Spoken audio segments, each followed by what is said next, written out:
करते मान्य आहे तुम्ही सत्तेत आहात, मान्य आहे तुम्हाला एवढा मोठा मॅन्डेट दिला आहे, पण माझी एक सुसंस्कृत महाराष्ट्राच्या सुसंस्कृत मुख्यमंत्र्यांकडून माझी अपेक्षा आहे की ते त्यांच्या टीममधल्या लोकांना जरूर सांगतील हा छत्रपतींचा महाराष्ट्र आहे, शाहू फुले आंबेडकरांचा महाराष्ट्र आहे, कैलासवासी यशवंतराव चव्हाणांचा महाराष्ट्र आहे.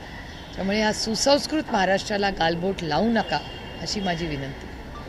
ताई, असं जरी असलं तरी गोपीचंद पडळकर यांची आता थोड्या वेळापूर्वी प्रतिक्रिया आली. ते असं म्हणतायत की मला मुख्यमंत्र्यांनी सांगितलंय की अशा शब्दांचा वापर करू नका, तरी सुद्धा मी कुणाचीही माफी मागणार नाही, मी पवारांची माफी मागणार नाही आणि मी जे वक्तव्य केलेलं आहे त्याबद्दलही माफी मागणार. मला वाटतं हा प्रश्न किंवा हे स्टेटमेंटवर काय म्हणणं आहे हे मला विचारायच्या ऐवजी तुम्ही हे माननीय मुख्यमंत्र्यांना विचारलं पाहिजे, कारण का माननीय मुख्यमंत्र्यांनी तो सुसंस्कृतपणा दाखवला आहे.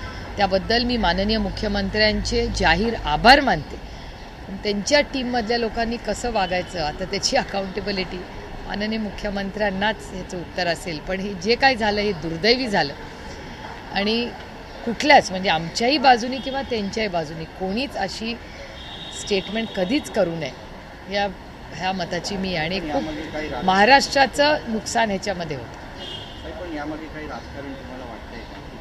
मला नाही सांगता येणार. माननीय मुख्यमंत्र्यांनी मनाचा मोठेपणा दाखवून त्याच्यावर क्लॅरिफिकेशन दिलं आहे. त्याच्यामुळे माझी अपेक्षा आहे की माननीय मुख्यमंत्र्यांचा मान ठेवून थोडासा सुसंस्कृतपणा या राज्यात आणण्यासाठी आम्ही सगळ्यांनीच प्रयत्न केले पाहिजेत. आणि आज माननीय मुख्यमंत्र्यांनी जो एक स्टेटमेंट केलं आहे त्याच्याबद्दल मी माननीय मुख्यमंत्र्यांचे आभार मानते. गोपीचंद पडळकर हे वारंवार चर्चेत येतात, म्हणजे अगदीच तुमच्या पक्षावर टीका करण्यापर्यंत विधानभवनात मारहाण झाली त्याच्यामुळे देखील ते तर पडळकरांच्या